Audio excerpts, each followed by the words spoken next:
探し続けて俺はさまよ見知らぬ街を The moment I saw her, my own podcast had begun.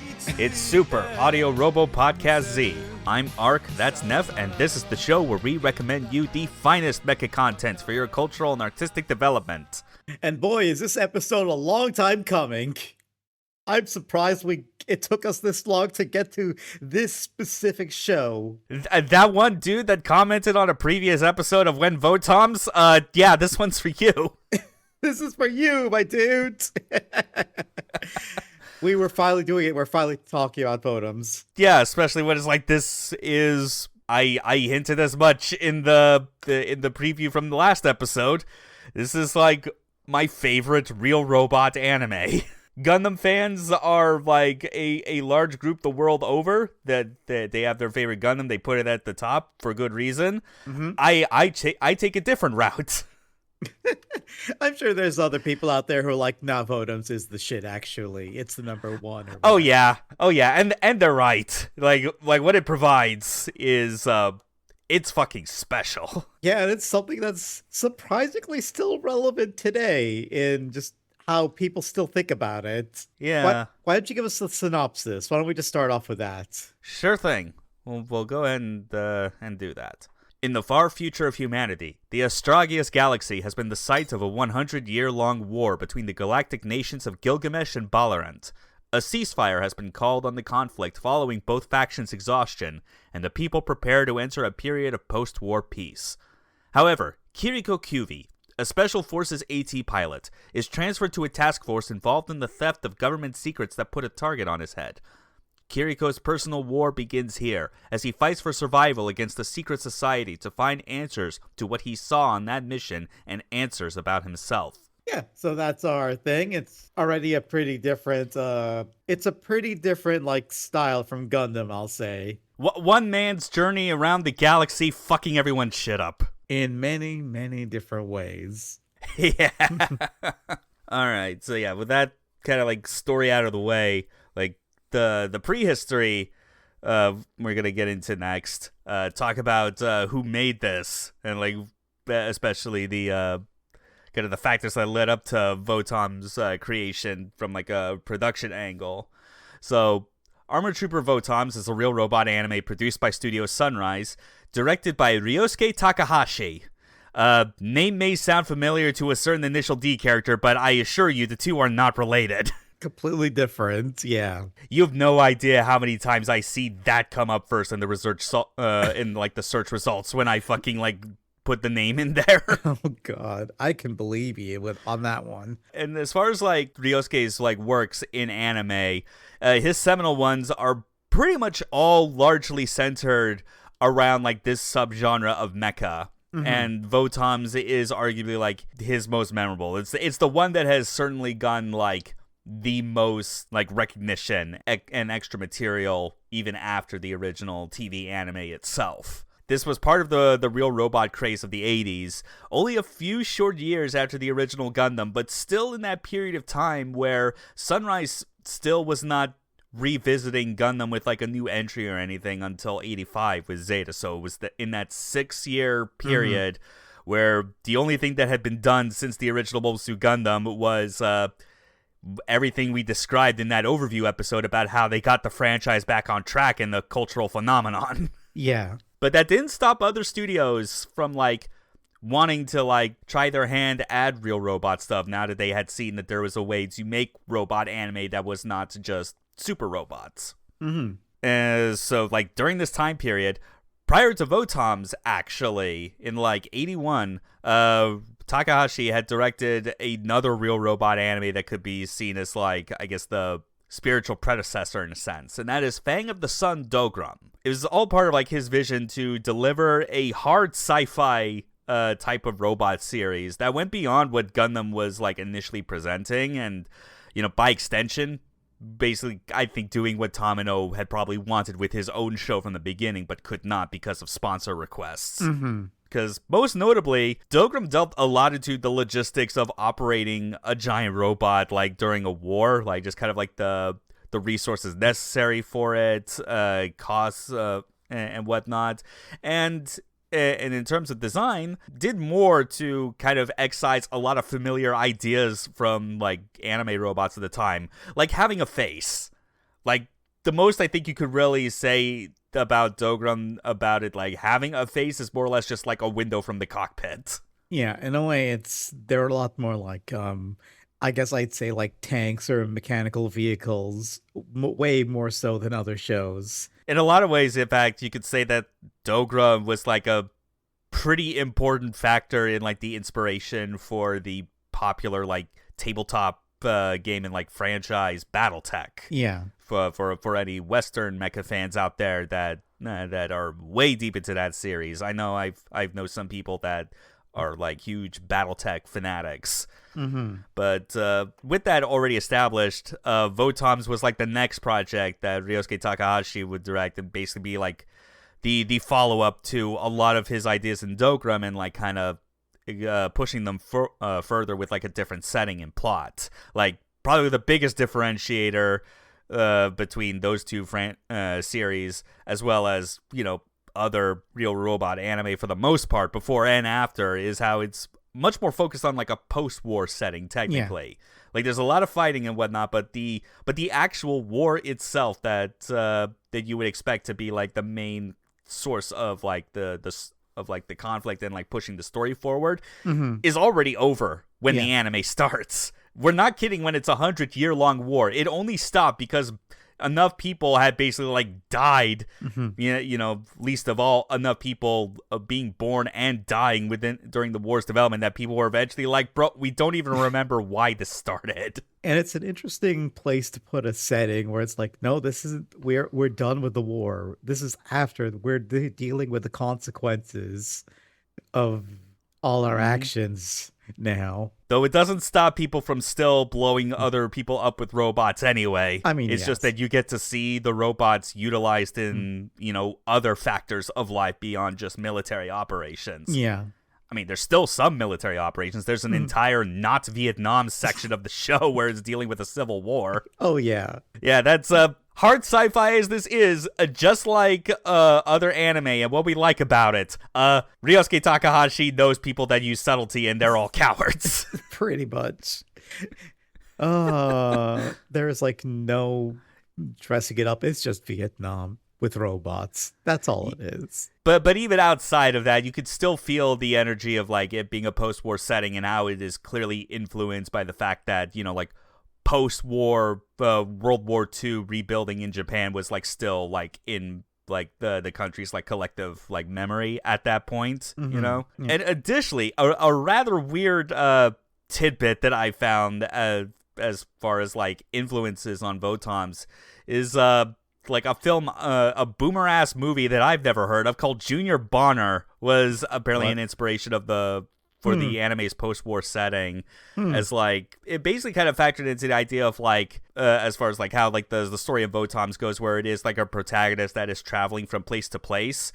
In Junior Bonner's case, it's actually like the main inspiration for VOTOM's battling scene, as it's called, where it is basically giant robot like arena sports battles. So like the idea is that like the protagonist of Junior Bonner was basically going from town to town in like rodeo competitions, more or less. Oh, that is not where I thought the inspiration would come from, if I'm being honest. Because I was already well aware of like a lot of the post-war inspirations, the fact that it's like Ryosuke Takahashi had talked about how like he remembered growing up like seeing, you know, like army jeeps just like littered around you know, from the war, and just like also having that idea of like like a setting for an anime where it is already after the war, but like all these weapons of war are just like lying around, not really being used for their original purpose, so other people are making use of them for like, you know, like for their own activities. Yeah.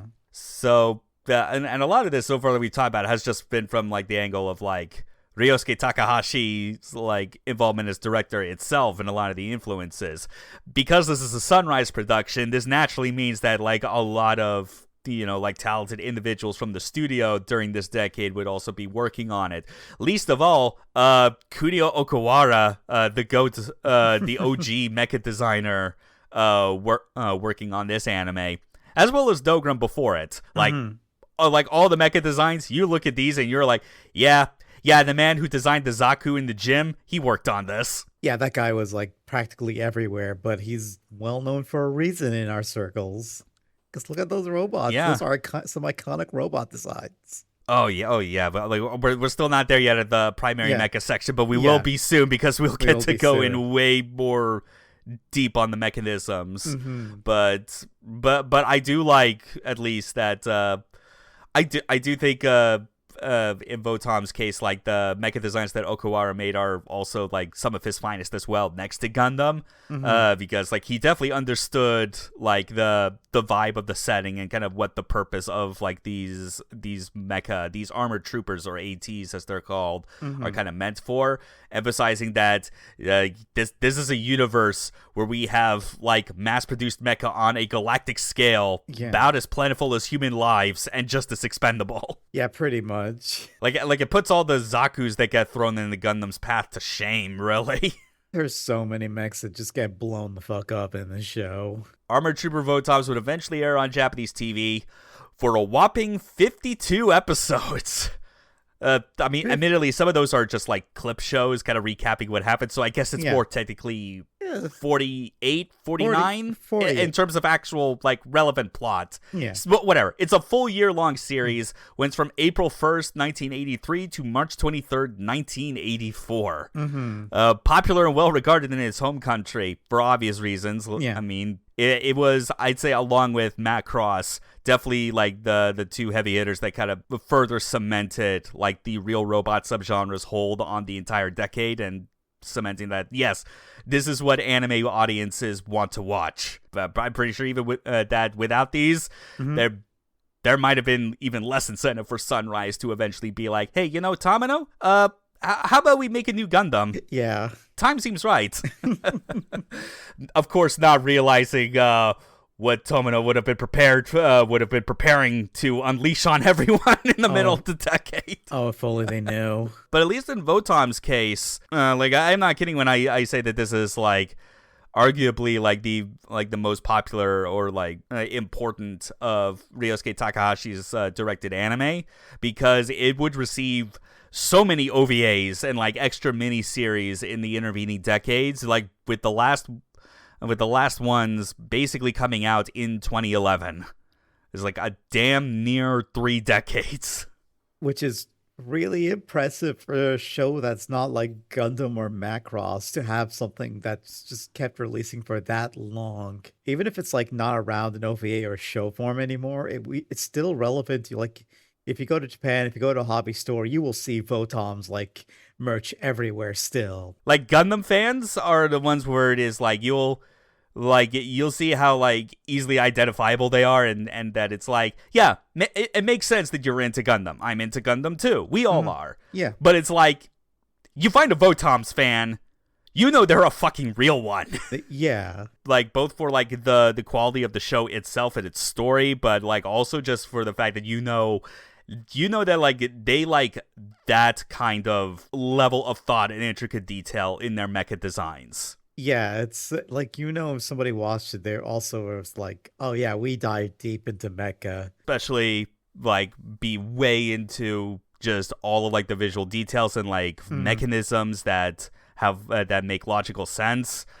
So I guess with that, with all the prehistory done, now we can finally talk about the primary mecha and get into those fancy little mechanisms. Yeah, there's a lot that goes into these specs. Yeah, so there's a lot of robots in this show, obviously, but they do tend to follow, you know, like pretty much like the same like core ideas behind how they work, how they move, like what kind of armaments, all that sort of stuff.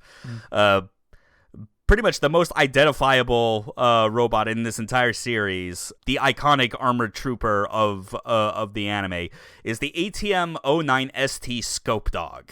And this is basically where we use this as like our baseline for, you know, where all other ATs go from here.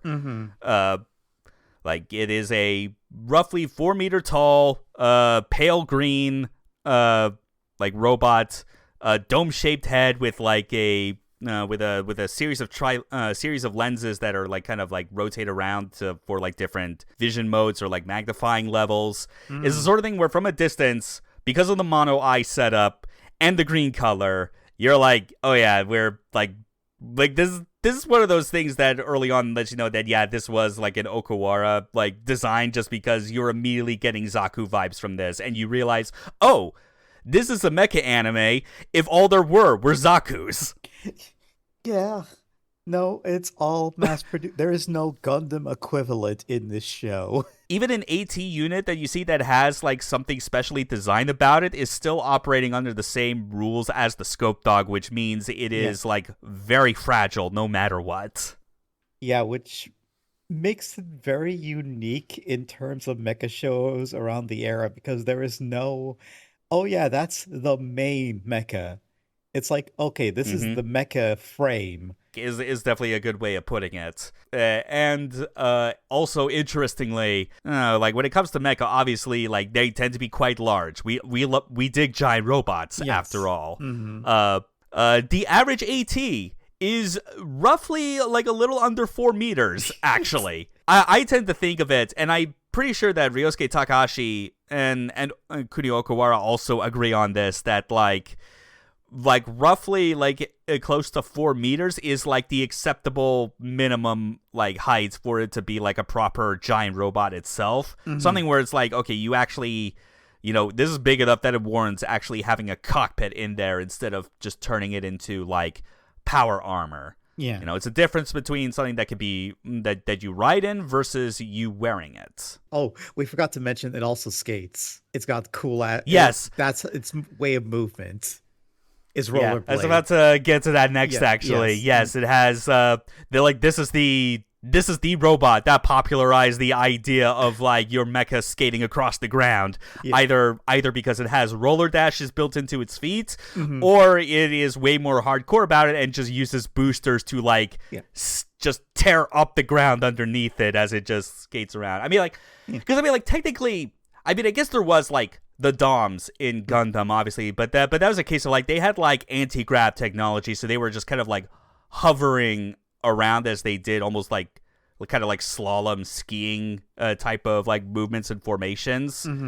VOTOMs, though, yes, you are right. Like what are the other defining things about the Scope Dog and all other ATs in this series is that they have these roller dashes so that like they could actually move around the battlefield a lot faster, kind of solidifying the idea that, okay, there are two forms of movement for an AT. There is, you know, the regular human-like walking movement that is fairly slow, but it makes you vulnerable. But at least it's a good opportunity to like kind of guarantee that you're going to accurately place your shots. Or, you know, you just like activate the wheels in your feet and go at high speeds.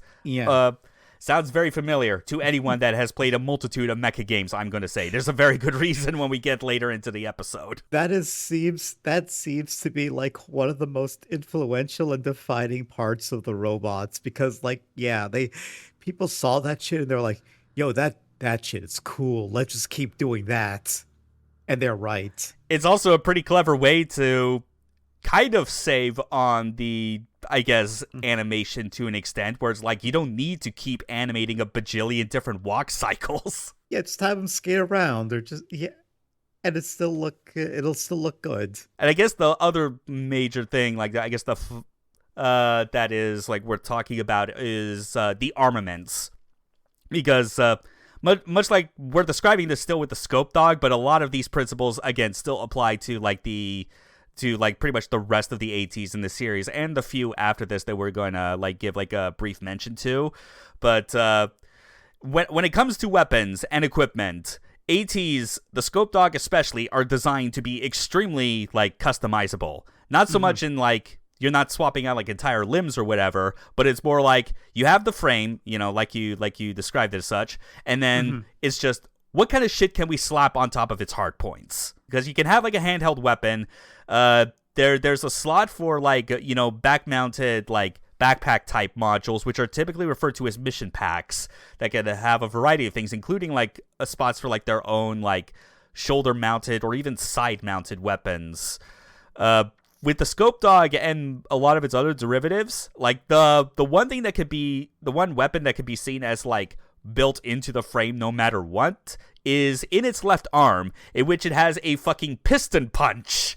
It's like you turn your own like fist into a pile bunker essentially. You hold it out like at what you're wanting to punch, and rather than just doing the punching motion by itself isn't enough. No, you need to like do the punch motion while pulling the trigger to by firing an explosive shell in the forearm itself to like shoot like the fist forward and putting it back. And it's like the effect is so awesome. Yeah.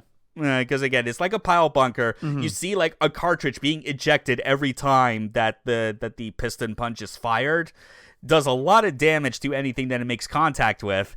And I have been unfortunate in my life to see at least one argument from like hard sci-fi nerds that try to get into like the nitty-gritty about how unrealistic that is, because the force of trying to do something like that would like crush the arm itself. To which I am like, shut up, get back in your locker as I shove him in there. It's cool, shut up. It's cool, shut up, who cares? Also, you could tell they were thinking very hard about the way everything about this like design, like how it should work, what's the most realistic way to do it, and also thinking, okay, but what's also the coolest thing we can do too? How do we make this thing badass? Because we already have the rollers in the wheels. We didn't mention the other part where they also have driving stakes in there, which, on the one hand means that, okay, you could use that if your AT is carrying like a heavy, high recoil weapon, so you wanted to fire the damn thing without getting knocked over. But you get some scenes where pilots, our main character especially, has the big brain idea to combine both those stakes and the rollers so that you have one leg planted in the ground and then the rollers activating in the other leg, and you are just 1080 no-scoping motherfuckers. Fucking yeah. It's one of the coolest things in the goddamn show. There's so many creative uses of like the armaments of the scope dog in the show. And even the mission pack concept is pretty genius because of the fact it's a backpack module. That means like not just for this TV anime, but like for all subsequent OVAs, if they come up with something new that could be useful for for an AT, they'll just put it in there and just justify it as like a easily attachable piece of armament. And even and even then, the TV anime establishes things like the round mover units, which are basically like multi-directional jetpacks that are able to like basically justify zero-G battles. Like space, like combat in space is very rare in VOTOMS, but when you do see it, the universe did think about it and go, hold on, we should make sure that we have like a proper like propulsion system in place so that these robots can actually move effectively with 6 degrees of freedom. Yeah, you don't get I'm gonna call it the Gundam 079 effect, where so how does the gun tank work in space? Look at it go. Wow, it's just go. It's just going. It works. Shut up. It's got bag-mounted boosters. It's fine. Even though it's like, even though with VOTOMS, it's like they understand that shit isn't enough. You need like basically this cross-shaped kind of like arrangement of booster nozzles that are like pointing in like all possible cardinal directions. So it's like not only so that they can turn in space, but also like if they need to stay looking at a fixed target, they are able to like move up, down, left, and right, and even diagonally with ease while keeping a beat on their targets. And that's at least for space. At least another type of mission pack that is very common is like literally designed for like airdrops. Like if they want to, which are basically just giant parachutes. And hey, because these units are like just under 4 feet, it's like it's believable enough that people in this universe could construct like a heavy duty parachute that could withstand the weight of these things. Yeah, it's kind of impressive they got something like that. It's great. I fucking love the scope dog. I love the extra scope dog variants that get come up with in a lot of the OVAs that came after this anime, because they just like keep pushing things even further. It's like The Scope Dog Turbo Custom, I might as well say this out there, is for people that love the idea of the roller dashes in VOTOMS and are like, but what if we made a unit that had roller dashes but faster? That sounds sick, actually. Yes. Fuck. You got wheels combined with like mini thrusters built into the legs. It fucking rocks. But the Scope Dog isn't the only like frame, I guess, that we got in the show, do we? We also got other mechs to talk about. We'll mention only like 3 more after this, understandably. But one of them, I guess I forgot to mention, when it comes to the Scope Dog itself, it's actually the AT that is part of the Gilgamesh army. We mentioned during the synopsis that there was the whole 100-year war between Gilgamesh and Balorant. Balorant has their own AT. It's called the BATM-03 Fatty. Basically, it's a much more rounded looking design when you look at it compared to the design of like the Scope Dog. It's also one where it's like it does not have nearly like the amount of like, I guess, like armaments and like customizability that like the Scope Dog has, but like I guess like one thing about it that is mentioned in like background materials is that it had like even higher mass production than the Scope Dogs ended up getting, and they're a unit that you don't really see until like the latter half of the series, considering that with how the story starts, we're not seeing Gilgamesh versus Balorant. In fact, you're mostly just dealing with like conflicts that are taking place just strictly within Gilgamesh's territory. But at least when you see the Fatty, it's a case where it's like, yeah, it's still doing a lot of the same shit as the Scope Dog already can, and all of its variants. It's just that it is a unit that when you see it, it is very focused on like its very specific like choice of armaments. But there is 2 more that I want to talk about now. A very unique looking Scope Dog variant, I guess you could say. The ATH Q64 Berserga WP. This one is not actually part of either the Gilgamesh or Balorant armies. Kind of during like one of the middle arcs of the series, like there's like this group of mercenaries called the Assemble EX-10, I believe it's called. And this is one of the units that is part of that is distinct from everyone else because it is piloted by like a specific like subspecies of human that hail from like a desert planet referred to as Quaintmen. Berserga's pilot is known as Rushako. He's a big giant of a man. And as such, as you might imagine, the Berserga is like a larger unit, ever so slightly compared to like the Scope Dog and all of its other variants.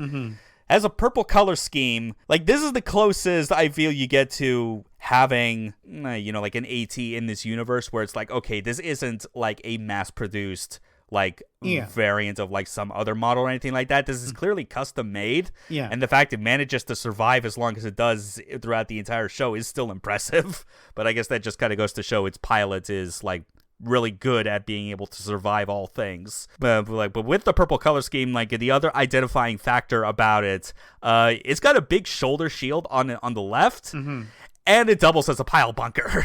Like it's just a pile bunker. It's just a regular ass pile bunker. You could see the spike coming out of the bottom of it. You know what it's there for. And I guess to wrap this up, of all the various like different versions and like that are made of the Scope Dog, like all the different variants, there is one that I want to give like special mention to. That is the XATM-02DT Rabidly Dog. You'll find with a lot of these variants, they all have the word dog in there as part of their title. I mean, like there's the Brutish Dog, there's the Strike Dog. Rabidly Dog I want to give special mention to because it is a very, very late game unit that takes place in like one of the biggest battles of the entire anime, with like the largest kill count at a single time. I'm gonna say like the most amount of combatants taken down before it ever like gets put out of commission. And you see with it, it is a blue colored robot, looks like the Scope Dog, but with its left arm, in addition to just the fact that all these Scope Dogs like have like the piston punch built in, it's also got a claw. So real destructive grabbing action right there. And its mission pack is unique to it in that it has like deployable mines, so that, you know, like if an enemy is like on its tail, it can just like release these from the back. They'll bounce towards whatever's chasing them and then blow up. But really, though, I do like the design of the Rabbitly Dog a lot, least of all because it is a blue-colored robot, and I'm convinced that blue robots are the best robots. They're my colors, damn it. You know, you have a type. It's fair. I understand. Listen, you're the blue one here, after all, even if you're not the temperament of the blue Oni, but you know. Yeah. But anyway. Yeah, that checks out. There's so many more ATs that we could talk about, obviously, but as you'd find, if we kept going on and on, you'd see that it would be like, it would basically devolve to, it's like the scope dog, except it has Y instead of X, or something like that. Yeah.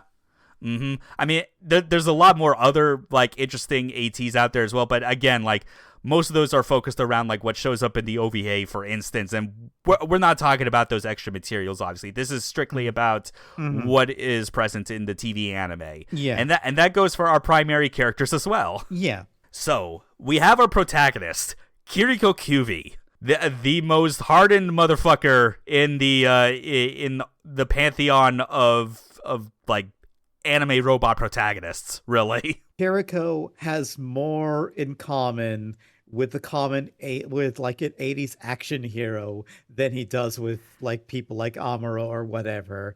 He is more Rambo than man. 100%. He is a career soldier and has had enough time during his like period of fighting in the 100-Year War to not have to dwell on like such bullshit as why are we fighting, or like failing to like, you know, adhere to some sort of pacifist route. He's got no time. He's gonna fight for survival, and if you try to stop him, he will fucking kill you. He'll just shoot you. He'll shoot you with his sawed-off shotgun magnum gun. Yeah. That thing is fucking insane. So insane. What a fucking weapon to give him. Yeah, because it's like the way he holds it is like, it looks like I said, a sawed-off shotgun, except it is not firing shotgun shells. You know, you're not getting pellets shot out of it, but you were getting like armor-piercing type magnum rounds, stuff that is like, if you fire that at point blank, never mind like a human that gets caught by it. It's like it could even like pierce through the outer shell of a scope dog if it's able to like land a hit on it. Yeah, it's that strong. But the thing with Kiriko is that, like, as much as he is like a fucking murder machine, this stoic, blue-haired, like soldier who I was about to say almost, but I think like just about never is he in anything besides like his pilot suit. If he does take off the pilot suit, it's mostly just to take the top half off because he is sweaty and exhausted. Yeah. You're never gonna see anything like Kiriko in civilian attire. That just does not happen. No. He does not have time for that. But it doesn't change the fact that, like, despite like all of those qualities as a soldier being worn on the front, is that he is a character that like that obtains quite a bit of depth as his story goes on. Yeah. Because like what he's doing throughout this entire show is like basically the operation that he was assigned to at the beginning of the anime that ends up with him basically taking the fall for it and like being hunted down by like governments and secret societies, is that he saw a certain something that he was clearly not supposed to have, and it is like the driving force of like his journey to figure out what it is that leads to discovering things about like why he is the way that he is, as he tries to also kind of like fill in the gaps in his personality and emotional range, I guess you could say, after so many years of fighting. Because like a lot the next few characters we got to talk about all have to do with kind of filling in who Kiriko is as a person, so that he is not just the soldier man who is out to kill everyone that wants to get him, such as Fianna or Proto One, a perfect soldier, as they are called, an artificially made human that is designed to be like perfectly bred for war and with heightened reflexes and like combat ability, strategic judgment, etc. But basically everything that makes them ideal for waging a battle. And that is what Kiriko had found on that mission. Which is a weird shot, I'm going to say. Just stumbling upon like a capsule tube with like a hairless naked woman inside. It's so weird. And she makes eye contact, and suddenly it turns out, oh wait, surprise, you just imprinted on her. Yeah. But yes, it's because of that you find that a lot of the driving force in Kiriko's actions is him trying to find Fiona after or Proto One initially. She does not get the name Fiona until he just kind of just instinctually blurts it out during like a kind of like a heated combat moment later in the series. But like he keeps chasing after her, mainly because it's like, you know, like the nature of her origins obviously like factors into like the answers that Kiriko is looking for, but you can tell that he also gains like some amount of like romantic interest and affection for her. So it's like kind of filling in that thing that Kiriko never really had much of an opportunity for growing up, which is the capacity to feel love or romance. But with Fiona's character, like her behavior throughout is like I said, that Kiriko obviously is like feeling some like love and romantic affection for Fiona.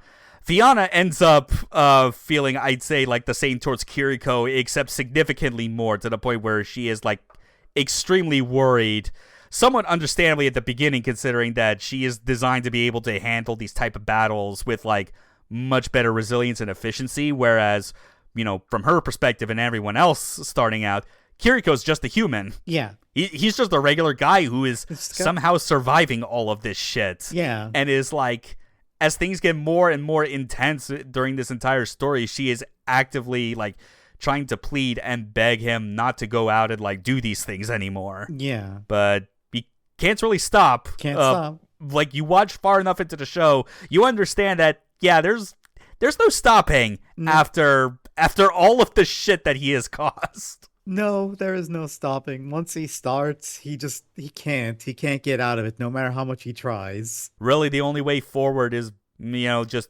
literally forward, no matter how many corpses it's gonna make. But that's not the only character that is like appealing to Kiriko's sense of humanity and helping get fleshed out beyond just a soldier. Like I mentioned, there were a few more. I'm mentioning these three as a trio because they are pretty much always together and somehow manage to find where Kiriko is, no matter the story arc.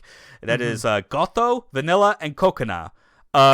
Three misfits from the like an old man, a young man with an afro, and a young woman from the city of Udo, who are basically just kind of as a trio getting up to no good, just finding any way to, like, you know, get rich quick. Yeah. Because the city that the first arc of the story takes place in is very much like a seedy underbelly of society, as you might imagine. These are characters I did not expect to keep appearing for the entire series. I thought they would be there for the first arc and then they'd just be gone for a while, but no, they just keep popping up. They're just like, hey Kiriko, what's up? Fancy seeing you here. Just real funny, considering that their initial meeting is that Goto and Vanilla looked at him as being like, this guy seems strong. He could make us a bunch of money in the battling arena. Whereas Kokona is just like, he's hot. I want to bone him.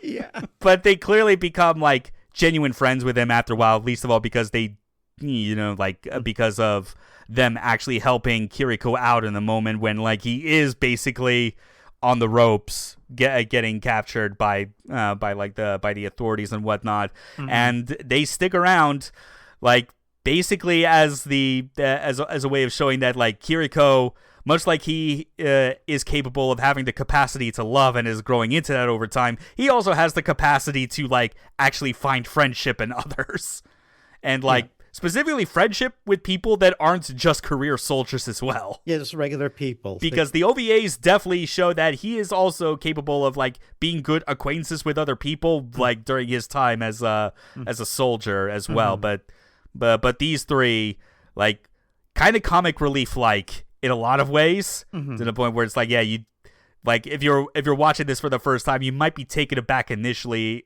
with the idea that like, are these characters in the right show?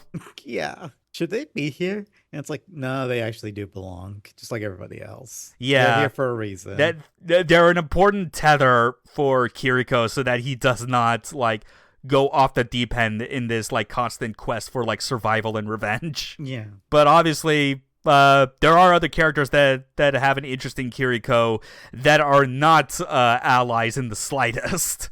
One of them tries to be like an ally, but clearly is like a kind of complex character in his own right. Mm-hmm. That is Captain Jean-Paul Rochina. Basically a captain in the Gilgamesh army, as he is introduced. Pretty much the one that was responsible for like kind of overseeing Kiriko's capture at the start of episode 1, when he takes the fall for like that operation. And even when Kiriko escapes, he is still tracking and following like his progress with like very, very deep intent. Mm-hmm. Like more than like anyone else in the Gilgamesh military would like during this time. Most of them are just being like, he's a fugitive, we gotta get him and exact proper justice. But you could tell Rochino is being like, nah, I want to see what this dude's capable of. Let's just watch. Yeah, it's kind of like an ongoing antagonist who becomes friendly, I guess. He still has like... He has an ulterior motive where once it becomes clear at a point that like there's a mutual interest between him and Kiriko, then it's like they actually kind of like set aside like the initial hostilities. Mm-hmm. But Rochida is still doing it because he knows it is furthering it towards his end goal. Yeah. Also voiced by Banjo Ginga. Which, if you know, you know. He went from being a dude that was who got compared to Hitler by his father to this, I guess. Yeah. This was Garanzavi, by the way, is what we're getting at. Yes. Yeah. He went from being the primary antagonist of the original Gundam to this. Not the actual person, but yeah. No. Well, I mean, I guess both of them, in a sense, you could say we're looking for like the ultimate Ubermensch. Yes. In just different ways. In different ways. It's a good way to put it. Yeah. But last character I guess we could talk about is another so-called perfect soldier, Ypsilon. Otherwise, I guess initially referred to as Proto 2, because there's another perfect soldier manufactured through the same means as Fianna. And if Rochina is like, I guess like the looming kind of sort of antagonistic force behind the scenes in a lot of the show, Ypsilon is basically like our designated combat rival. He is introduced throughout like the middle third of the anime, and exists clearly as like a much more direct foil towards Kiriko, least of all because he is fully in on the fact that he is a perfect soldier and does not have like the personality flaw that Fianna has from his perspective, where she has become infatuated with Kiriko ever since like his image was imprinted in her mind from the moment of her birth. Yeah. So he just wants to fucking murder him. Yeah, he is the Virgil to Kiriko's Dante, except, not personality wise, but you know what I mean. Oh, yeah, personalities are pretty hard swapped in a way. Yes. But at least when Ypsilon is on screen, especially in the same scene as Kiriko, that is always a mark that you are going to see like some of the most intense AT fights in the franchise up to that point. Yeah. Like, there's a lot of destruction and blowing shit up that goes on, like, in the first arc of the series. But you could tell that, like, the action takes a turning point when Ypsilon comes in, because you can immediately tell he is on, like, a higher level of threat than anyone else being thrown at Kiriko. Mm-hmm. It's real great. Obviously, there are even more characters beyond this. I briefly mentioned, like, in passing, the Berserker's pilot, Ryosuke, who's, like, already pretty distinct as far as other pilots, because he is just a very giant man wearing a toga. But it's funny, even though he's both kind of a soldier, but also is, like, kind of extends to being, like, another close ally of Kiriko, post-war, I guess we'll say. He definitely factors in as that. Least of all because like Shako's like background like ties in even more to Kiriko's personal journey as it gets to the very end of the story. You obviously know what I mean when you watch the show for yourself. Yeah. Which I guess to segue, why do we recommend Armored Trooper VOTOMS? Why do we recommend this arc? I guess it goes without saying. Obviously, Tomino's contributions to the mecha franchise with Gundam are nothing short of important. I think Ryosuke Takahashi deserves just as much if not more, for solidifying what the real robot genre could be capable of with VOTOMs. I mean, Dogram as well, but I think VOTOMs, again, even compared to that, like kind of cinches just how far you could go with like taking real robots and like blending it with like hard sci-fi storytelling and like genre conventions. Yeah, this is taking what Gundam already was trying to do and going harder into the whole like realistic angle with it, and just making the robots just weapons, just things like tools for war and like and battle and all that. You can see a lot of the romanticism that of Jai robots from the 70s have been completely excised, but even then I would argue that like it got rid of it in exchange for a different level of, I guess, romanticism, because there's still a lot of cool shit that happens like with the robots themselves. It's a lot more focused around, I guess, like the hard sci-fi nerd angle of it all that makes it super appealing. Yeah, I was gonna say it's still like a show made by people who are clearly military nerds, and I think that shit is cool. 100%, yeah. And this anime, being a product of the 80s and like a Sunrise production after they had basically had the studio cemented as like the Gundam studio and all the money and sponsorships in the world to work with. It's like, it's a long TV anime, but I do like how it is set up with its 52 episodes, because it is an anime defined by like 4 like clearly like evenly split up arcs, I would say. Yeah, like that, like there's nothing really that's like kind of off with the pacing, because what would usually be like the equivalent of like 1 season of anime today, you could look at the original VOTOMs from that lens and be like, oh, it's 4 seasons, and you could, and it's not that difficult to like split up your watching time with VOTOMs with that same perspective and be like, okay, I'll watch the initial arc first, you know, because that's only like 13 episodes. That's totally doable. Yeah, like it's a long show. It looks overwhelming, but just take it one at a time. Yeah, again, there are a few recap episodes that are like peppered in throughout, because this was airing on TV in the early 80s before we had the convenience of like of the different ways we can watch media today. But I mean, like once you see it, it's like, I mean, you could easily just skip those. It's fine. Yeah, it's fine. Just skip even them. The next episode preview makes it clear that that's what it's going to be. So when you see that, you're like, okay, I'll just go to the following episode. Yeah, you're not missing anything from skipping those. But the biggest reason for recommending VOTOMs is we already kind of touched on it as much about just the hard sci-fi angle with like with how the robots are handled in this. But like 2 things that really make it work. One is that this show understands the value of show don't tell, because you're not going to get like a technical manual's worth of exposition as part of the narrative. It's like if you really want to get that kind of details, like you can buy the extra materials from like art books and whatnot, right? Or just look it up online.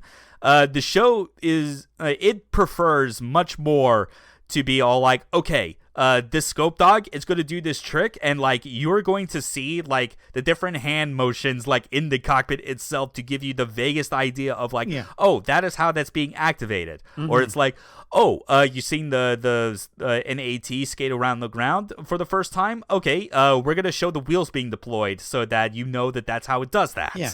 Like it shows like all the logical steps through animation itself to highlight that this is what the robots are capable of. We don't need to give any sort of explanation of like Minovsky particles or other bullshit to justify why we have these robot battles. They just do. This is several millennia after our own time in a completely different galaxy. Yeah. They have their own rules. Their rules are basically as common as like the need to breathe or drink water to survive. Yeah, it never stops to explain anything, which is good because it helps the show flow like just from one seat to the other, and it keeps it like at a brisk pace is how I'd put it. Yes. And even extending from the robots, this is the other part of like what makes me like really see VOTOMs as one of the all-time greats. Like if you've played mecha video games, or especially a lot of mecha video games like I have, like throughout its entire history, I may or may not have done an entire stream series covering it for an entire year. But if you look at how a lot of like 3D mecha video games from like the 90s and 2000s kind of like were figuring out like their mechanics for how to handle like mech combat in 3D, you realize that VOTOMS is at like the center of like where all of those influences come from, both in terms of like kind of how they process like the idea of, you know, having two different movement systems essentially between just like slow walking, running, or even like and as well as like boosted or high speed movement, for instance, or even the idea of like weapon hard points, where it's like it's not just guns being held in the arms, you could have them mounted to the shoulders, for instance. Very utilitarian, like military looking like aesthetics for the parts and whatnot. Very rigid kind of actions that can be taking place. It's like without VOTOMS, you would not have stuff like Front Mission or Armored Core at all. Yeah. Like that is a matter of fact. Like I even mentioned as well that like Dogram, like a lot of how it initially approached it, where it's like that robot didn't even have the idea of like a high-speed movement system. It was just a walking, stompy robot. It was a tank with legs. Without that, like there would probably be like a different seed of influence, if none at all, for BattleTech. It would be very different in a way. Yeah. It really is a So you can imagine how I gravitated to this so hard as someone that had been like, you know, getting into the Armored Core series like years prior and was like really, really into like the PS1 and PS2 games that like when I saw like VOTOMS in action, I was like, I feel like I've seen this before, even though this came first. It basically all clicks in place. If you are a fan of those type of video games and how they have like portrayed mecha before, like either as like a real-time action thing or even in like turn-based stuff, again, like Front Mission or BattleTech and so on, it's like you can see immediately, oh yeah, this is where it all came from. There was even a Western tabletop game inspired by VOTOMS called Heavy Gear as well, by the way. And like you could tell it's VOTOMS inspired because they actually watched the show and understood like, oh, these are the mechanisms for the AT. We're going to use those and like build them into our game rules. Yeah, you can definitely see them, the influence for like, this is where all that the influence came from. It's really great. Like this is like Gundam is a huge cultural landmark in Japanese pop culture, but it says a lot that like even Gundam games is like a lot of their gameplay ideas, when you break it down, are still rooted in stuff that people saw in anime like Dogram or VOTOMS. Yeah, like not even Gundam itself has as much influence on its own video games. That's one of the things that makes it special in a lot of ways. And of course, it even with all the robots and like destruction that happens with them, this is obviously like a really good character journey as well. Like seeing Kiriko like progress through this anime is also like a huge part of the appeal, because he is an anime protagonist that is just unlike most others in the genre. Yeah, like he really is, like you said at the beginning, he's a 80s action hero in anime form. He is not a hesitant protagonist. He is a soldier, and like a military soldier who's willing to get shit done if he has to. Yes. And do what it's he can like, to survive. And because of just how long this anime goes for, it's like I remember finding this years and years ago and having to like save the data for it, that because it was just too funny when I thought about it, is that like people have understandably put together a kill count for how many people Kiriko has killed throughout the entire TV anime. God, yeah. And like the total amount is like, it outdoes, I think, like the kill count of like any individual Arnold Schwarzenegger movie. Jesus it's Christ. Like 357. It's fucking absurd. I can believe that with how long, because of just how long the show goes on for. I think it's ultimately like less kills than if you were to take Arnie's kill count combined across all of his movies. But it's still a commendable number. It's a lot. It's still a lot. So, where to watch VOTOMS then? Yeah, we should. As you might imagine, not as much of a spotlight on it compared to Gundam, naturally, just because Gundam has like that an international appeal on lock. But there is at least a option if you're willing to like subscribe to a different service. Because in 2018, it was announced that the streaming rights for all of VOTOMS, not just the TV anime, were acquired by High Dive. And I presume they're still there. I can't really check because that would require signing up. And it's like, I'm not... I'm basically looking to go through the rest of my life without applying for a different, like, for any more subscription services, really. Mm-hmm. But it seems like they're still there. I mean, like, they definitely made a big deal on their website, like with like the announcement back then. And even around the same time, there were also Blu-rays produced by Sentai Filmworks, though prices have gone through the roof on those in just this decade alone. Which, I mean, again, if you need your physical option, I mean, you can do that. Whatever, you do you. Mm-hmm. At least there is an official streaming option of some kind, as opposed to none. Yeah. For people that just want to take advantage of like a different services like anime library that isn't Crunchyroll. But there is one important thing to note regarding that, because I mentioned that VOTOMS isn't just the anime. Although we are only talking about the anime in detail for this episode. Yeah. But there are a bunch of OVA miniseries that came out in the decades after this. You might also be wondering, where do those factor into, like, watching VOTOMS? Should those be included? I would say yes. Their quality varies a lot, but I would not say any one of them is bad. But I think a lot of that just comes to the fact that, like, some of them are practically, like, one-off mini episodes, while others can be, like, proper short series. But there is at least like the matter of, is there a watch order for those? Because a lot of these OVAs, like just about all of them, they all have to do with Kiriko at different points in the timeline, both before and after the TV anime. I can say clearly, just watch the TV anime first in its entirety before deciding to watch the OVAs either in release order or chronological order. Because they are all operating under the assumption that you have watched the TV anime and you know what the deal with Kiriko is. Yeah, it's funny too, because like when I looked at High Dive's website, they actually had an article where they went over the matter of like what the watch order for those OVAs are. And surprisingly, they actually ended up close, not exact, but close to what I ended up doing when I watched all of VOTOMS years ago, where I actually decided to watch the OVAs in chronological order after I finished the TV anime, with one exception, where High Dive apparently suggests that after you finish the first 13 episodes of like the Wudo story arc, as it's called, they recommend watching The Last Red Shoulder. Which I kind of understand. Sure. But I disagree, because I think it's a matter of perspective. Yeah. Because I look at that as more like, they look at that from the perspective of being like, it introduces a character that's going to be important in other OVAs. Whereas I look at it from the opposite angle, where I look at that as the conclusion to an important character from the OVAs. Yeah. So I don't know. You could follow that, or you could do what I did, where you just watch the TV anime in its entirety, and then just look up the other OVAs after the fact, which I'm also going to say includes a hard spin-off called Armor Hunter Melolink, that's more how I prefer to call it, and I think others have for decades at this point. I think it eventually came out that there was an actual official translation for the name that's called Leecher's Army Melolink, which... I'm gonna take a line from like a friend of mine that is pretty apt for describing these sort of situations.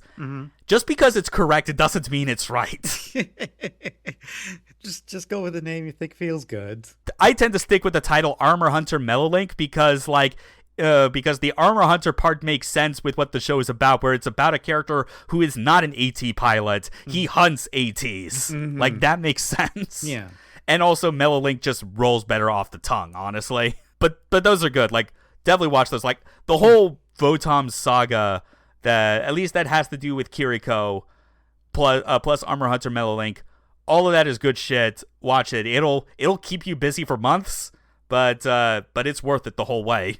All right. So with that, yeah. But now it's time for our spoiler episode, or our highlight episodes. We got two very separate episodes to discuss, as you might imagine. It was this is a very narrative focused year-long running anime, but we at least had like some standout moments that we were able to like isolate in order to talk about, and hopefully not spend too much time delving into background details between the two episodes to be like, okay, what the fuck happened in the intervening time? Yeah, there's not much. Like, we picked two episodes that are like far apart from each other, but we don't have to like explain too much about what happens between them. They're at least a good indication of like how things escalate and change in like tone and stakes as the show goes on. Yeah, you'll find out on the other side. But of course, if you like what we have described with VOTOMS and you want to get in on this, then by all means, go get a hold of this show right now. Yeah, by any means necessary, official or otherwise. Sail the high seas. Go, do that. It is worth it. Yeah, do what you can. Otherwise, stick around for our spoiler discussion. See you then. See you, everyone. Da da da da da da da. That's my best impression of the eye catch that I can do. I got what you're trying to do there. You know what? That works for this all episode. Right. Let's start with the first of our two highlight episodes. Episode 11, Counterattack. Near the end of the Wudo arc, after multiple events that concluded with Kiriko making it big in the AT battling arena, that the police arrest him. And also leads to basically like the moment that cemented that Goto, Vanilla, and Kokona actually see Kiriko as a friend by doing him a favor and busting him out of like the caravan that's escorting him to police headquarters. Because they make the hard choice by throwing away all their prize money. They literally toss it into the streets to cause a riot. Yeah, it really shows their character, and they're like, oh fuck, okay, I guess we gotta help someone who we think is our friend. Yeah, the first step in realizing, oh, he wasn't, we probably should not have been treating this guy as just a vehicle to get rich quick. Yeah. That said, as an editor's note, like when we were initially deciding on like the episodes that we were going to discuss, I forgot that the one before this, which is titled Red Shoulder, is what I thought that this episode, Counterattack, was going to be that we were talking about. Yeah, that was a short mistake on my part, mainly because that episode ends with Vanilla putting together a scope dog called the Red Shoulder Custom that Kiriko is going to raise hell with during this episode. Fuck, of all the things that we discussed in the first half, we never did bring up the matter of what of the Red Shoulders, but in case you need to know, they are the baddest motherfuckers of the Gilgamesh army. They are just an elite, vicious troop of like AT pilots. They all pilot scope dogs that are all signified by having like a blood red color scheme like on their shoulder, which is something where like everyone in the galaxy is aware of them and their infamy. So obviously, like that's why the Red Shoulder Custom is made, because Vanilla is like, hey, you know, Kiriko, he seems pretty tough. He probably would have made it as a Red Shoulder. I'm gonna modify this scope dog and stack all kinds of weapons on all of its hard points and paint its left shoulder red so that it could be like, you know, really strike terror in Kiriko's foes. But that does lead to a character moment from Kiriko that I really love. That is, again, part of episode 10, where he just critiques the fuck out of Vanilla's design after he finishes it, where it's like, you know, the red shoulders, you know, the red color is actually on the right, not the left. And also you got the specific shade of red wrong. Just really being pedantic. But it does highlight as well that Gotho and Co. basically thought of it initially as like, oh yeah, he seems tough like a red shoulder. Until they realize afterwards, oh fuck, he probably was one. Yeah, it's like the realization of what have we got ourselves into? Oh no. That's why he's so tough, actually. Yeah.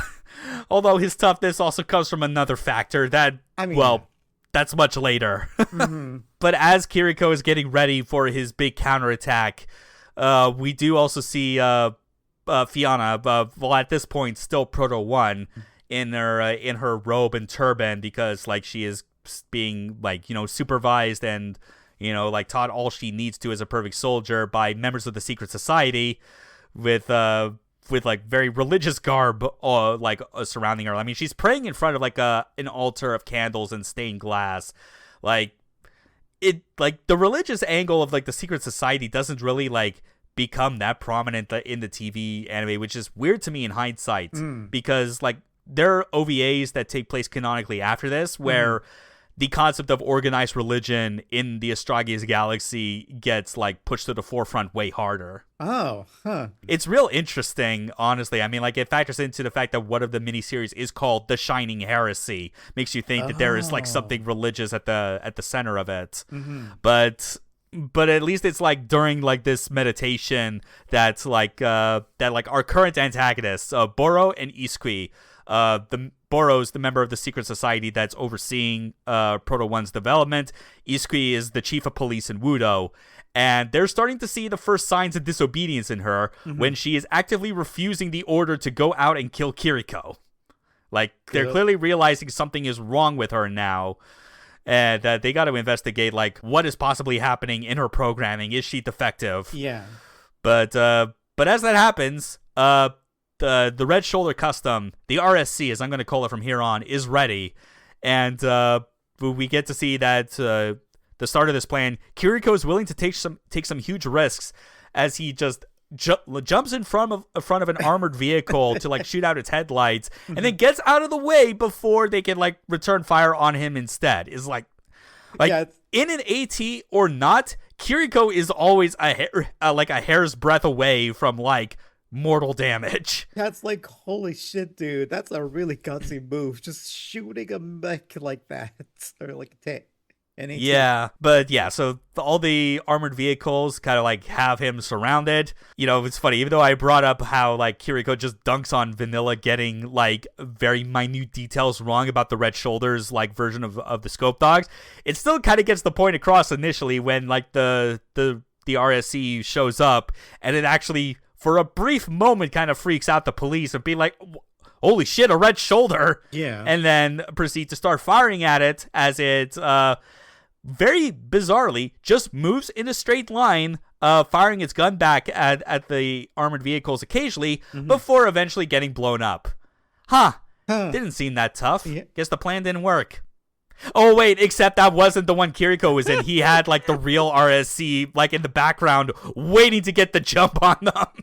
Oh, this is what we mean when we say like this the scope dog in the show is just a frame. There is like no real main mecha, and like Kiriko is constantly changing mecha suits like a suit. Like, oh, I'm just gonna take this new suit. I'm just gonna put more stuff on it now. Yeah, so the real RSC comes out loaded with all manner of guns on like basically every fixed hardpoint you can imagine. Yeah. I think. Like he's got the rifle in one hand, he's got like an additional arm mounted gun, like a mini gun and rocket pods on like mounted to the left and right sides, and of course a big ass missile launcher on the shoulder. Like this, I do think honestly, as far as all the Scope Dog variants, when it comes to just the TV anime, I do think I get a kick out of the Red Shoulder Custom the most, just because of the absurdity of stacking all of the armaments on there, even though it is clearly weighing it down. Yeah. But it makes sense, at least for the moment, because, you know, like, what Kiriko's going to be shooting for the most part during this sequence isn't really going to be other ATs. It's just the police vehicles. Just to make it clear, I am done being chased by you fuckers. It's my turn. Gundam 0079 could never. No, you would never see Amuro like have the hearts to do this kind of thing against Zeon after all of the running away and like trauma that he faces during the first half of that series. Yeah, to be fair, we're comparing like a child to a grown-ass man who's already been like, all right, it's gonna shoot a bunch of people. Let's get this over with. To be fair, grown-ass man who's most likely still in his 20s, because this is anime protagonist age we're talking about. I mean, yeah, that makes him a grown-ass man. Yes. Remember, Rambo Rawl is 35. But as Kiriko is fucking shit up gloriously, Gotho, Vanilla, and Kokona are also contributing, not directly in the fight by shooting the cops, although that would also be helpful. What they're doing is still more important because we emphasize as much all the time that there's not one main like mecha that Kiriko sticks with, because they always get blown up and he has to like switch to another. So it's like you get to see like Gotho and Co just plowing through security checkpoints, acting as a diversion, with a truck that has a tarp over what looks clearly like another AT that's under there. Like, everyone understands how fragile these things are, so it's always good to have as many spares as you can, like, bring into the battle. I mean, it definitely gets across like, oh yeah, these things are not like, they're not that tough actually. They explode really easily. Yeah, like, skill can carry you, like, a long way, but you know what also carries you even farther than that? Yeah. Quantity. Yeah, it's okay. I think I have a good comparison in mind. It's if Gundam, if everyone just piloted a gym, that's a good, like, Yes. this is that kind of show where nobody has a Gundam. They're all piloting a gym, which is a mass-produced piece of shit that will just explode at like the sneeze of like, just, you know what I mean, right? Yeah, like, there's no Gundams, there's no mobile armors, there's there's no insane super weapons. Yeah, there's no insane super weapons. These are just like, they're tanks. They're just regular ass tanks. If tanks were bipedal. Yeah, tanks, armored jeeps with oh yeah, that's if you want to like have like another example. This is about like Metalink instead, but I'll just mention it briefly. Like, what a cool visual touch I remember from that show doing with like the ATs is kind of highlighting how people in the post-war era of this setting like use ATs for different things. I have seen in that show a scope dog with like its like top head cockpit like cover taken off, and basically two dudes like riding in it like through the desert like it's a fucking Mad Max vehicle. God.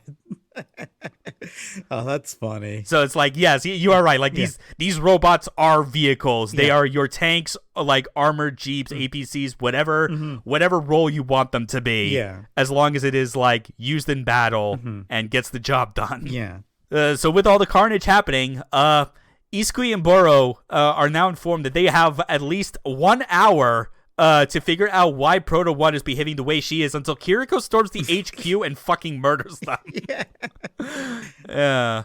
But at least they've made, but after kind of like scanning Proto 1's memories, like they finally figure out, mostly on the part of like Boro having the theory about it before Isui does, which kind of highlights as much that it's like, yeah, with all these different like organizations like collaborating with each other, that like some of them are clearly more in the know about how things work than others. Like Isui is, you could tell, is out of his fucking depth this entire time because it's like Boro's the one who gets the theory that, you know, what if at some point, like at the exact moment that Proto 1 was activated, Kiriko was there? What if that is why she refuses to do anything, like a sort of imprinting on her mind? And what does Isui do when he figures, when he learns that this is the case? He's about to fucking shoot her in the head. He's just ready to fucking shoot her. He gets a gun on everything. And Boro's like, yo, no, stop that. Dude, stop that. No, bro. I got a plan. It's cool.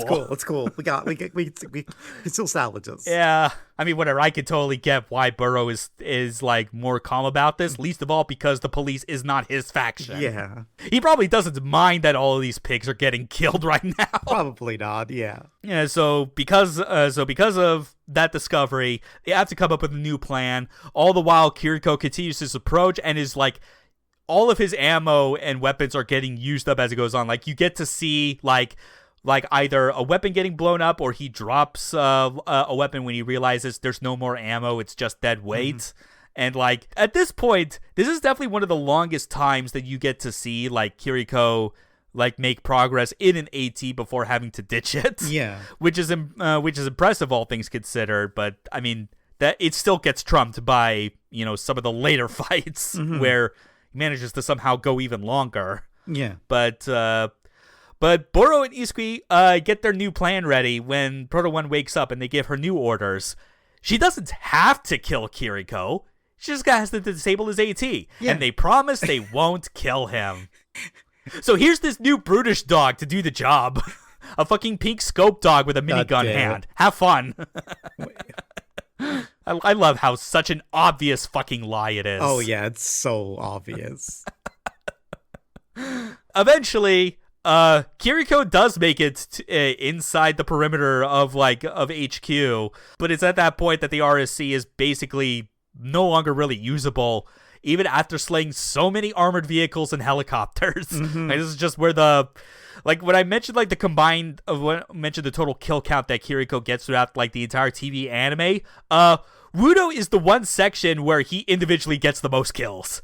And it's pretty much because of this entire rampage. Oh my god, fucking him twirling his scope dog around and firing everywhere is sick as hell. It's so good. It's like, oh my that, God. that is one of those things where it is like, I wish mecha video games could like see that move and try to be like, we need to recreate this in a video game. We need to make this something that you can actually simulate and have it work. Yeah. I mean, I don't blame them because, yo, that shit's sick. But eventually, the time comes that Kiriko has to ditch the RSC, and Gotho and Co., kind of as we mentioned, they were driving a truck that looked like that it had an AT under the tarp. They arrived with perfect timing. They got they got a spare scope dog. Not another RSC, it's just a regular one, but it's fine. You know, Kiriko already got the point across. He needed all those weapons just to get far enough into the headquarters that he can make do with just the stock armaments now. You know, the fight is still on. Yeah. Kiriko is going to never fucking die, no matter how much the universe tries to make it so. Yeah. But at least the timing is right that when he gets into that spare scope dog, Proto 1 shows up with the brutish dog, and so we get this fight single-handedly more intense than like all of like the police manslaughter up to this point. And it is happening directly inside the building, blowing things up. Like, Boro and Isui almost bite it at one point when, like, the quarter they're in, like, breaks apart, and one of the cops that was following them is the one that just falls to their death. Yeah. God. And again, I still love that Isui is the one that is freaking the fuck out the whole time. Yeah, the man is practically shitting his pants over all this, like, oh, fuck, what have we done? What have we done? Oh, no. Yeah. Yeah, it's real satisfying. Yeah. Least of all because they are cops. But yes. besides that, you know. I mean, we have to if you watch if you've been watching the show up until now, you've seen Isui be a shit. So this is all very satisfying to see him panic and go, fuck. Yeah. It could have been a completely different institution that was on the receiving end of it, and it would still be the same result of whoever's in charge just being like, oh fuck, oh fuck. Yeah, we messed up. We're all doomed. Yeah, so like she was told, Proto 1 did indeed disable Kiriko's scope dog, actually, you know, which I guess makes sense, like with all the customization done for the brutish dog itself, and also Proto 1, you know, being a perfect soldier herself, she did technically have the upper hand until what she does after, because she did not account for Kiriko using this opportunity to capture her at gunpoint. She literally goes over to his cockpit, opens it up in order to verify that, okay, I didn't kill him, did I? Okay, he's alive. Oh fuck, he's pointing a gun at me. Checkmate. And then surprise, Rochina shows up like at the end of the episode to be all like, all right, fuck it, we're sending in the military. The police are done. All for one man. We went on a whole entire rampage. Yeah. And like, again, this is like 2 more episodes of the Wudo arc after this, but it is no understatement to say that the city basically fucking burns by the end of it because of so many things being dropped on this city to solve the problem of this one man refuses to fucking die. I know we keep comparing it, but it's a very 80s action movie thing to do, where it's just one man causing rampage against the bad guy faction. Kind of as we conclude this episode 11, an interesting detail I caught watching the next episode preview after so long, like the wording it uses, it talks about these events being worked by the hand of God, you know, like capital G God. Mm-hmm. And it amuses me knowing the full scope of the series and that it refers to something that isn't actually biblical. Oh, you know exactly what it's referring to. I do. It's funny watching this episode and going, oh, you motherfuckers. You were talking about it this early, huh? Yeah. All the pieces falling into place, making it clear that, like, yeah, like, Kiriko is the 80s anime action star, like, fucking murder machine that still has, like, that some amount of mystery to him that is being unraveled slowly but surely. with our next highlight episode revealing a big one about that. Episode 39, Perfect Soldier. A big jump. Jumping from episode 11 to 39, a lot fucking happens. Wudo burned to the ground. Kiriko fought in the Silver War in not Vietnam, which is known as the Kumen arc. Discovered another PS besides Fianna, known as Ypsilon, and formed a rivalry with him. Escaped the jungle with Fianna in tow. Drifted through space while having PTSD about his time being in the Red Shoulders. Drifting onto the planet of Sansa, which is in the non-military zone, like basically the DMZ between the Gilgamesh and Balorant factions, like their territory in the Astragalus galaxy. And despite managing to get away from Kumen that far out, Ypsilon still managed to track them, and he wants Kiriko dead. Yeah, by now that's where we're at. By now we have had every arc is like a different genre. Like we started off in Mad Max, we went to Vietnam, we went to psychological horror, and now we're in Dune, I think. It's so fucking wild how often it changes like genres. Yeah, I feel like the Dune comparison also works as well for the final arc after this, funny enough. Yeah, because that definitely gets more into some amount of spiritual elements that definitely factors into the background of Dune's universe. Also, when we talked about primary characters, we mentioned that Rochina was like a captain in the Gilgamesh army. It's actually revealed that, no, he was just being a double agent for Balorant. Yeah. You know, like he shows up during this arc, like meeting Kiriko again face to face, like for the first time since the start of the series, and he's sporting a completely different uniform because it's like, I'm actually here to help you this time. This is the deal, like. Because the Perfect Soldiers, they were Gilgamesh's weapon, and it's actually for my benefit as well if I help deliver you and Fianna to Balorant instead.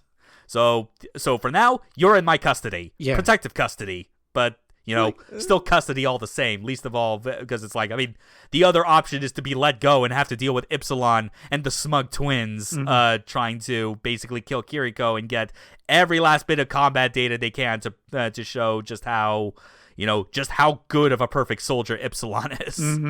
Like I mentioned as much, like kind of like the difference in, I guess like personalities and like level of control of the situation that Boro and Iskui had during the Wudo arc that you're seeing even in this episode with the twins, Eren and Gurren, having their bickering with like their ship's captain, who is part of the Gilgamesh army and not the secret society, just being all like, bro, we should not be here at all. Like, this is the not aggression zone. We're going to like spark the flames of war again if we keep hanging around any longer. But the twins are like, nah, man, it's cool. Oh my god. Okay, I just want to say, since we're talking about them, I want to say how much I hate the twins. Wow, every moment they're on screen, I'm like, someone please punch the smug out of their face. God, I can't stand them. Oh my god, get one of them. Oh yeah, they are such shitheads. I agree. Oh, fuck.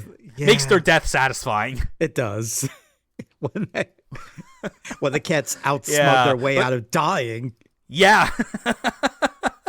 Secret society bastards. Like literally every institution that has like significant power in this universe, it's like they're all united insofar as like they need to deal with Kiriko in some way, but they are not united in the sense that they are like willing to like concede power towards like one or the other. Like they do not want to give like more of a footing to one faction over the other if they can help it. Yeah. Just how politics tends to work anyway in reality. That's how it is. But like the whole point of this episode is that it is all about the build up to the fight of the century, I guess, up to this point. Kiriko versus Ypsilon. Because what happened on Sansa prior to this is that you had another entire arc where, surprise, Gotho, Vanilla, and Coco did manage to track down Kiriko as well. But Kiriko also had a run-in with like a completely different side character who has like a death grudge against any Red Shoulder because of like the war crimes that he committed against like her family and people. And since Kiriko was a Red Shoulder, you had like an entire like mini story where it's like she is just like following him through the desert, being all like, I will either kill you first or I will die. It is one or the other, because it's like she is not letting go of this grudge. Yeah. Which is why like it takes Rochina showing up along with Ypsilon for like this whole conflict to start again and be like, okay, all of you need to get out of here because this fight is about to go down and Kiriko needs to prepare. And as this is all happening as well, like to get back to like the politics that are brewing throughout like this entire series, you even get like a shot at like the military HQ of Gilgamesh just being like, oh yeah, guess what? We just found out Rochina's a traitor. Like they're doing some bullshit in this non-aggression zone, and we already have like one of our captains revealed to have been like not actually on our side. Like, like we got to deal with this before this 100-year-long war gets restarted for another 100 years. Yeah. Which, spoilers, it actually does. It does.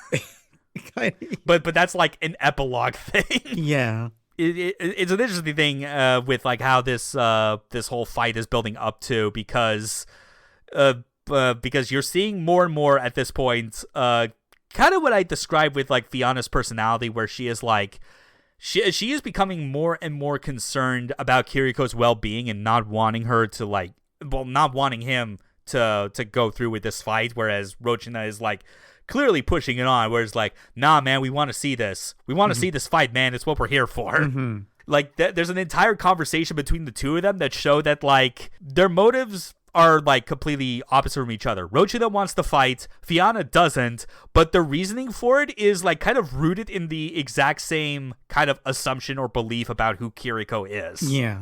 Which will be revealed in later this episode, in fact.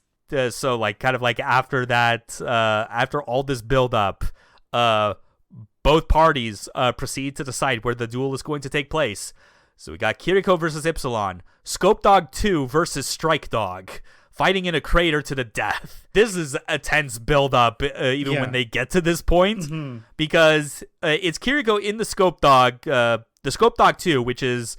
It's basically just the Scope Dog itself, except instead of like the two-tone color scheme that it has, it's just all dark green, which I kind of don't like, in all honesty. I can see why it was not as like commonly adopted. Yeah. Maybe because it was introduced so late into the war anyway, and that there were so many Scope Dog 1s lying around, which I guess is like meant to be a sort of commentary on like, yeah, like the adoption of certain military weapons sometimes does not go as the manufacturers think they will. Yeah. But the Strike Dog's entrance is nothing short of explosive, because it's just hiding out in like a airdrop vehicle that's just sitting in the crater.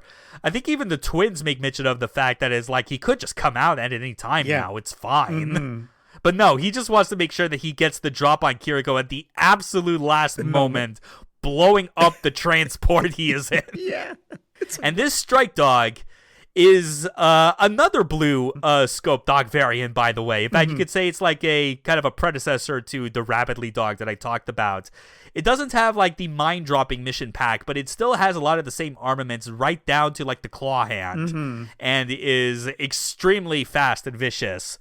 But Kiriko at least is like keeping up with it all the same. Like he's got a mission disc all prepped and ready to go as far as like how to track Ypsilon's movements with his AT, and like just narrowly dodging all attacks that come his way. Like these action sequences never fail to look good while barely reusing any sort of animation to pad them out. It's really like you might see. Like, you even see in this fight, I think there is the exact same rolling animation that the Scope Dog 2 does. Like, it's used twice, but it's so brief because everything else that is done in the fight is so unique to itself. Yeah, it's very impressive, especially for an anime of its time, to just not that have many repeated, like, animations and a lot of bespoke moments. Like, we're talking about an anime from 83. We're 4 years after Gundam, a seminal show in hindsight, despite having some of the jankiest off-model animation ever. Oh, yeah. But it's like, I mean, 4 years after the fact, you know, Gundam money finally coming in to fund the studio, along with, like, the bubble economy, I guess, at this point having to have gotten underway, even in Japan. I assume it was, like, throughout, like, most of the 80s. Like, yeah, I'm not surprised that, like, VOTOMS had a lot to benefit from really motivated and well-funded animators being like, let's just make all of this as unique as we can.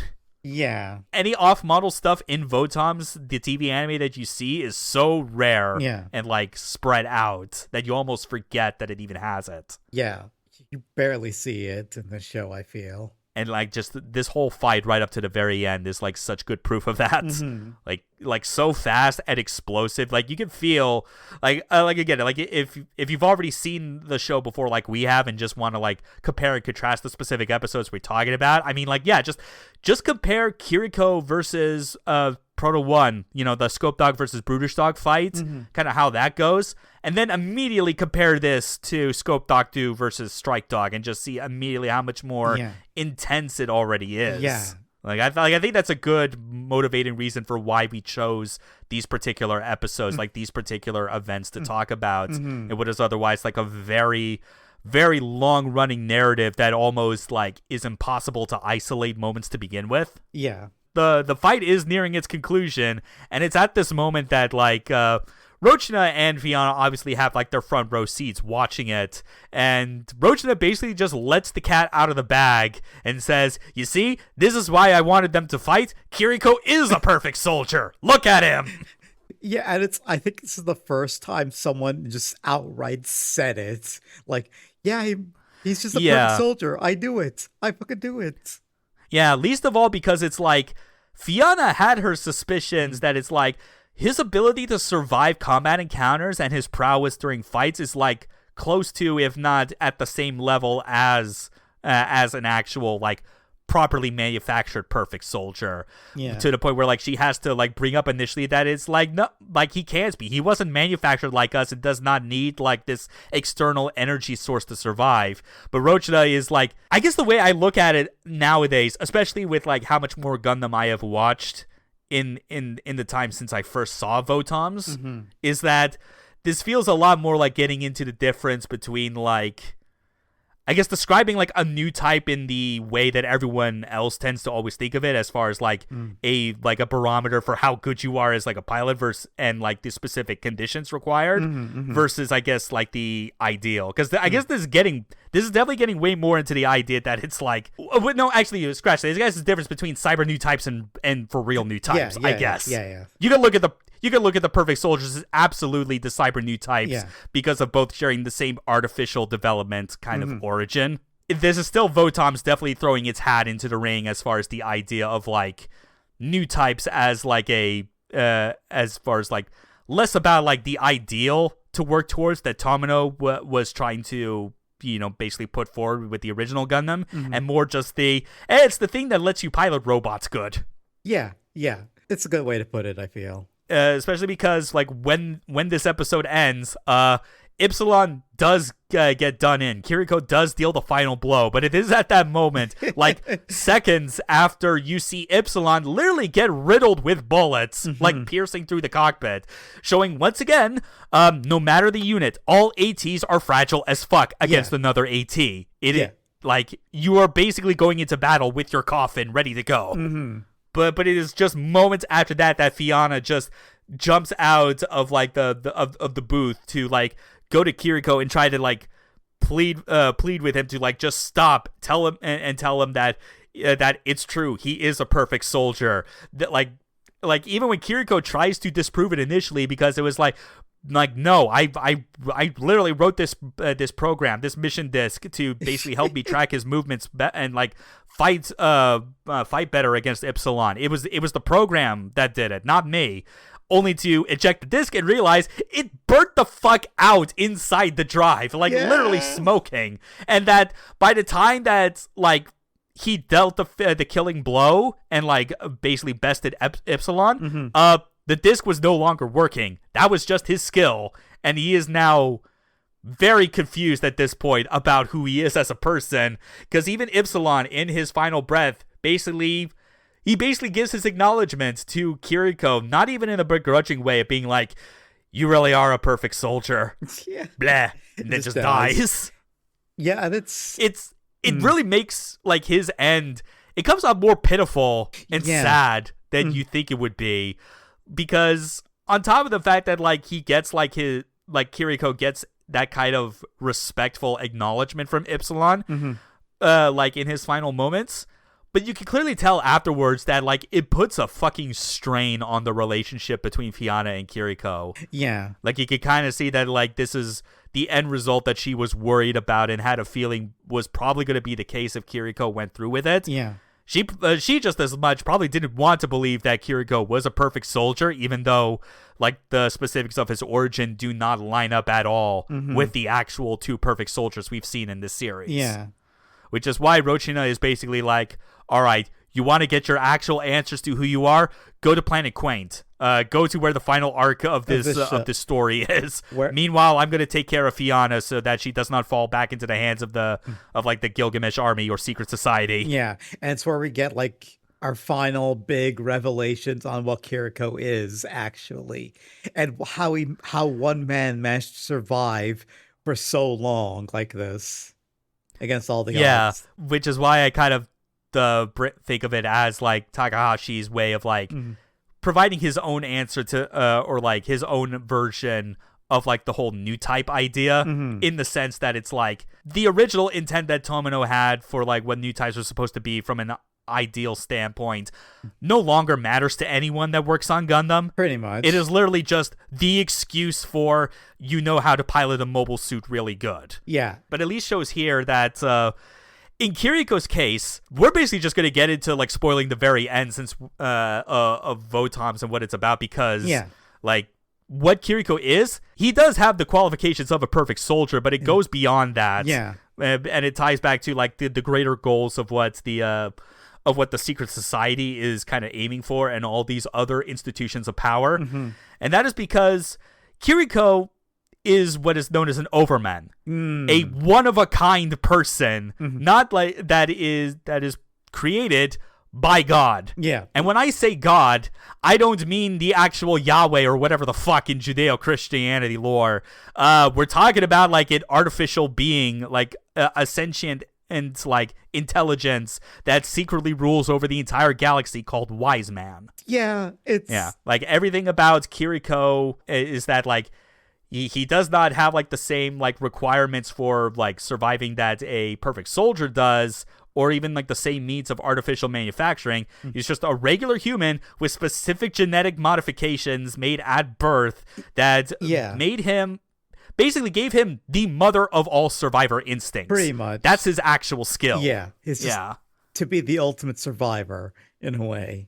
So when you look at it, as opposed to a new type, like in most other Gundam media, where it's a case of like heightened combat ability with a mobile suit, being an overman really just means it's like you just have like the better chance out of anyone to survive like a deadly instance that would otherwise like kill a person. Like it is why he never sticks around with like a go-to mobile suit or get it repaired, because it's like it always gets destroyed.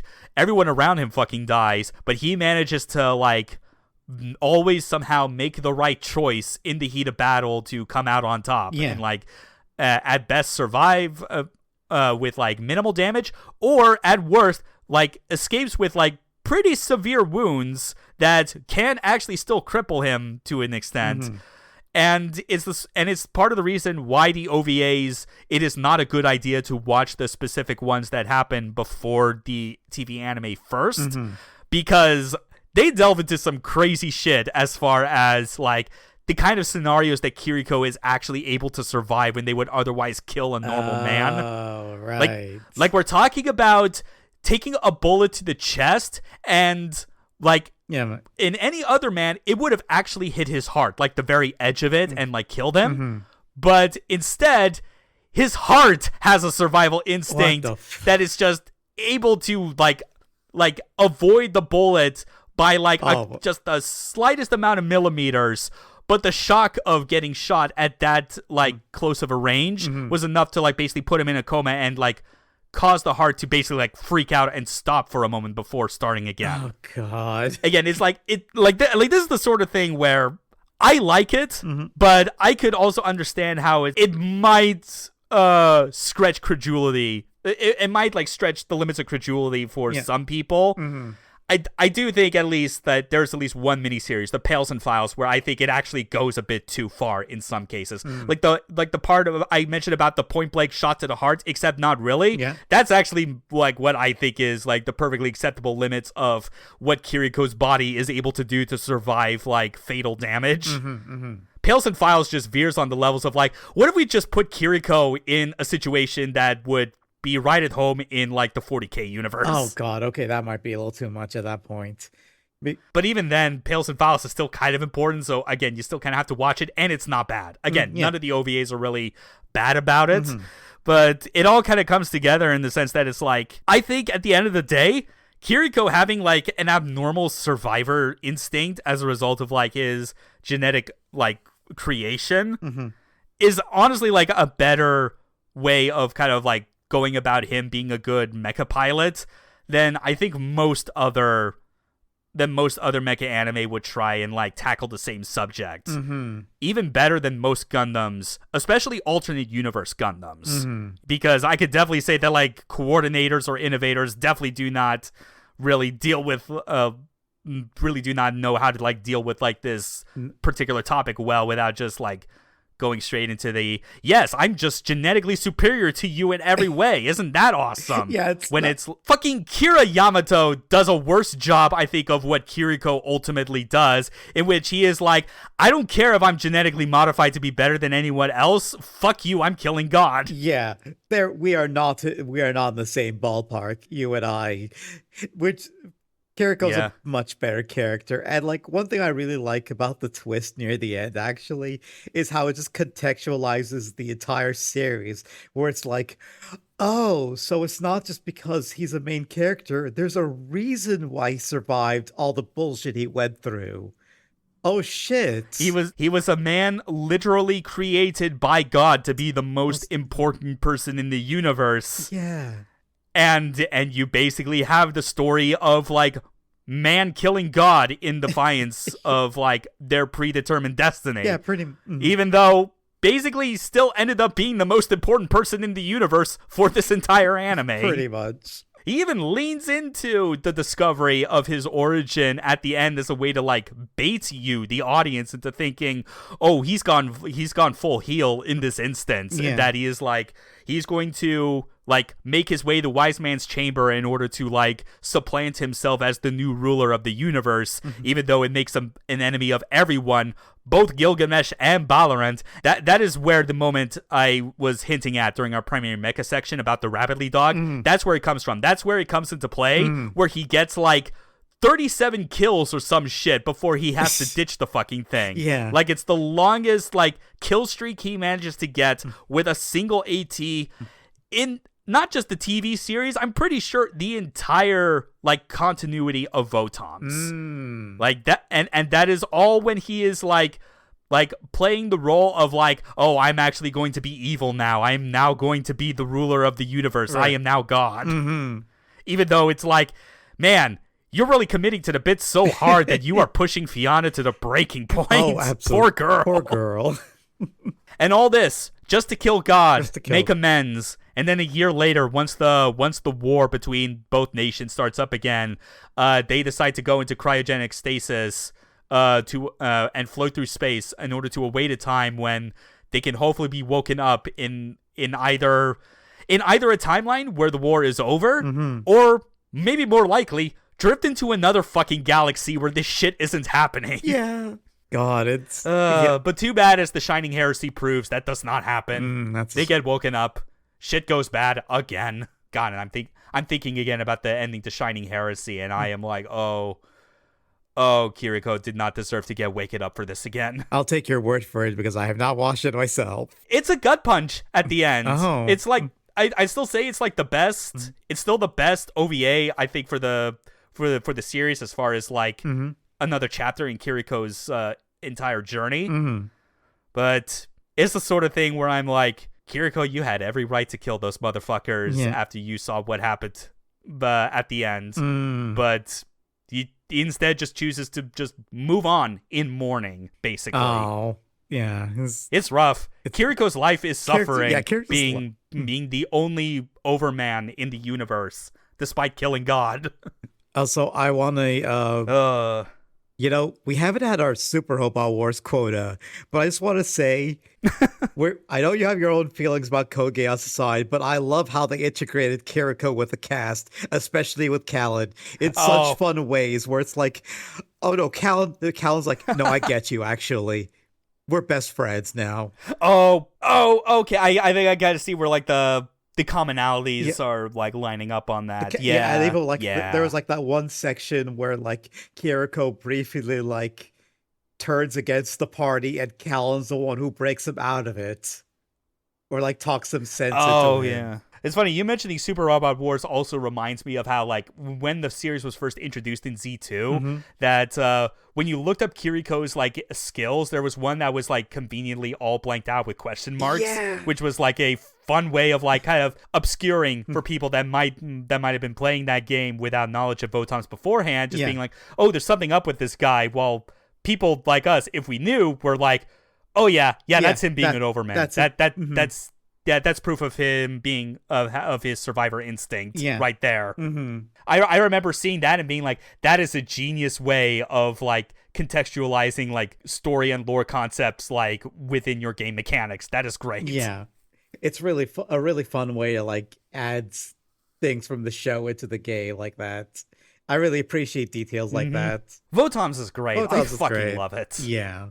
31 episodes in and we finally got to do this, and I'm glad. I'm definitely glad. Least of all because it was like, I think it also gave you enough time, just like watching through like the rest of the series beforehand, so that we'd all be fully on the same page with the TV anime. Yeah, you definitely see like what makes this particular anime special in the pantheon of real robots. I do. I definitely see like what makes this show stand out and why it deserves to be remembered and watched even now. Ryosuke Takahashi has done a lot of great stuff with real robots at Sunrise, like Dogram, Leisner.